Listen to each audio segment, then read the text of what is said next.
আজ মহালয়া। শারদীয়া দুর্গোৎসবের প্রাকলগ্নে উপনীত হয়ে আসমুদ্র হিমাচলে তথা আপামর বাঙালির হৃৎকমল মঞ্চে জেগেছে আনন্দের হিল্লোল। সেই হিল্লোল আজ শরৎ প্রকৃতিতেও উদ্ভাসিত। তাই তো আকাশে বাতাসে লেগেছে সোনা রঙের ছোঁয়া।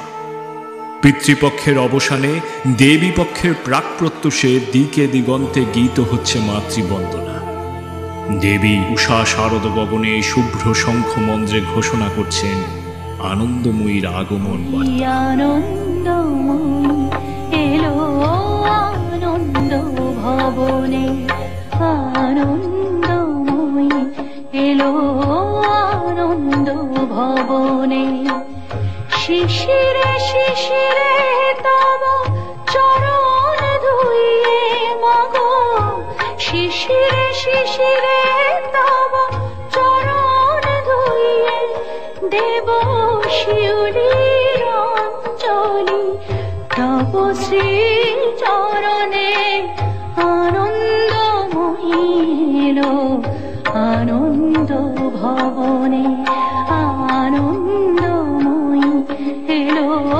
যখনই জাতির জীবনে ঘনিয়ে আসে দুর্যোগের কালো মেঘ, অশুভ শক্তির প্রতাপ আচ্ছন্ন করে এই পৃথিবী, তখনই আবির্ভাব ঘটে দুর্গতি নাশিনী দেবী দুর্গার। সে বহু বহু পূর্বের কথা। অসুররাজ রম্ভের পুত্র মহিষাসুর কঠোর তপস্যা করে দেব বলে হয়ে ওঠেন বলিয়ান। সকল পুরুষের অবদ্ধ থাকার বরপ্রাপ্ত হয়ে মহিষাসুর হয়ে ওঠেন অপরাজেয়। মহিষাসুরের দুর্বিষহ অত্যাচারে যখন নারীর সম্মান ভুলুণ্ঠিত, অনাহার অনাচার পীড়ন যখন প্রবলভাবে গ্রাস করে নেয় সমগ্র সমাজকে, নিপীড়িত দেবগণ যখন উপলব্ধি করেন যে তাদের একক শক্তিতে এই পরিস্থিতির পরিবর্তন সম্ভবপর নয়, তাই ধর্মের সংস্থাপনা আর অধর্মের বিনাশের জন্য সকল দেবগণ একত্র হয়ে একযোগে আবাহন করেন আদ্যাশক্তি দেবী মহামায়া। সকল দেবগণের একত্রীভূত দিগন্তব্যাপী অতুল তেজপুঞ্জ থেকে আবির্ভূতা হলেন দেবী মহিষাসুর মূর্তি।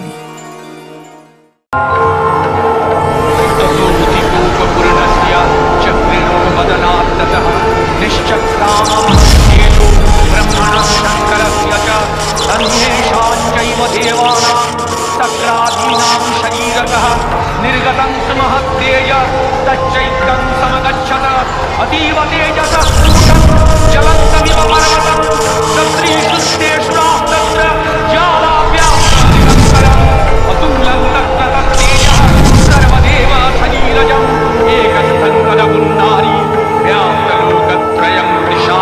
देवी नित्या सृष्टि विनाश रोहिता, তথাপি দেবকার্য সিদ্ধ হেতু তিনি বারংবার নানা রূপে হন প্রকাশিতা।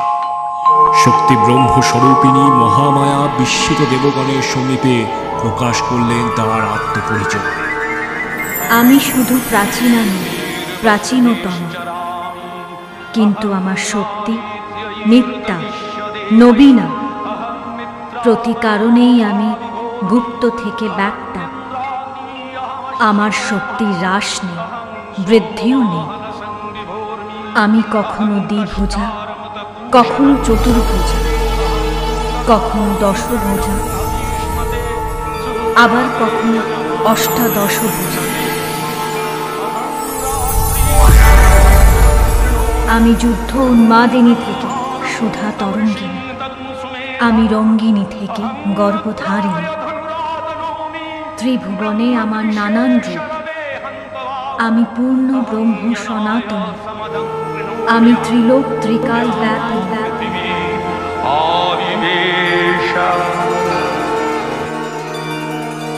হর্ষোৎফুল্ল হয়ে দেবগণ তাদের সকল আয়ুধ ও উপকরণ নিবেদন করলেন দেবীকে।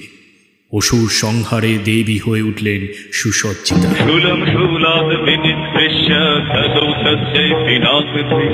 चक्रञ्च दत्तवान् कृष्ण समुत्पाद्यापचक्रतः शङ्खञ्च वरुणशक्तिं ददौ तस्यै हुताशनः मारुत दत्तवंश्चापं बाणपूर्णे तथेषुधे वज्रमिन्द्र समोत्पाद्य कुलीशादमराधितः ददौ तस्यै सहस्राक्षो दण्डमैरावतात् गजत् कालदण्डाद्यमो दण्डम् पाशाम्बूपतिर्ददौ प्रजापतिश्चाक्षमालम् ददौ ब्रह्माकमण्डुलम् समस्तरोमकूपेषु निजे रश्मि दिवाकरः कलश्च दत्तवान् खड्गम् तस्याभ्यन्तच निर्मलम् शिरोदशामलम् हार मदरेश सदाम्बरे चूडामणिं तथा दिव्यं कुण्डले कटकानि च अर्धचन्द्रं तथा शुभ्रं केयूरानस्तबाहुषु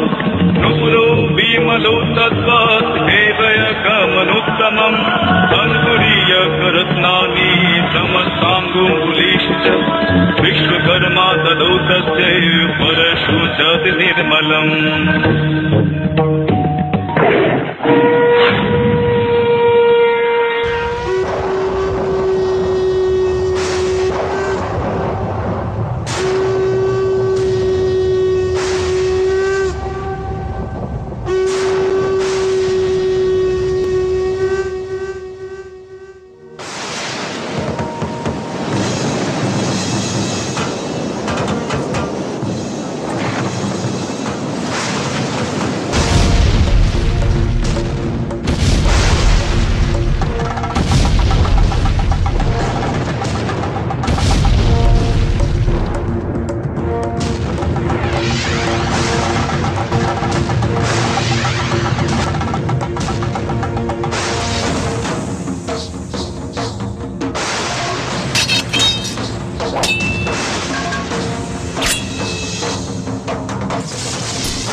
गर्ज गर्ज घनं मूढ मधु यावत् गम्य मया त्वया हतैत्रैव गर्जे शन्तासु देवता।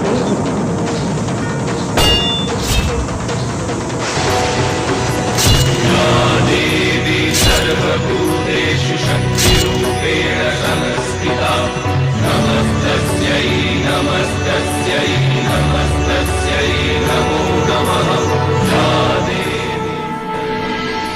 শরতের বোধন পূজায় শ্রীরামচন্দ্র উদ্বোধিতা করেছিলেন এই মহাদেবীকে, যিনি আমাদের অন্তর্লোকে সুষুপ্তা রূপে নিয়ত অধিষ্ঠান করেন। শুভ শক্তির প্রতিষ্ঠাকল্পে সেই মহাশক্তি বারংবার হন জাগ্রতা। শারদীয়া দুর্গোৎসবে সেই সচ্চিদানন্দময়ী চিন্ময়ীকেই আমাদের মৃন্ময়ী রূপে আবাহন, অন্তরের শক্তিকে মূর্ত রূপে প্রত্যক্ষ করবার প্রচেষ্টা মাত্র। তুমি এসো মা, বারবার এসো। আমাদের অন্তর্লোকে যখনই অশুভের প্রাদুর্ভাব সমাজ সংসারে করবে দুর্গতির আনয়ন, ততবার তুমি এসো মা। হে ঐশ্বর্যময়ী, তোমার আগমনী আলোর জ্যোতির্ময়ী প্রকাশে ঘুচে যাক সকল অন্ধকার। মানবের অন্তরে চির জাগ্রত থাকুক তোমারই শাশ্বত অভয়বাণী। তুমি এসো মা, বারবার।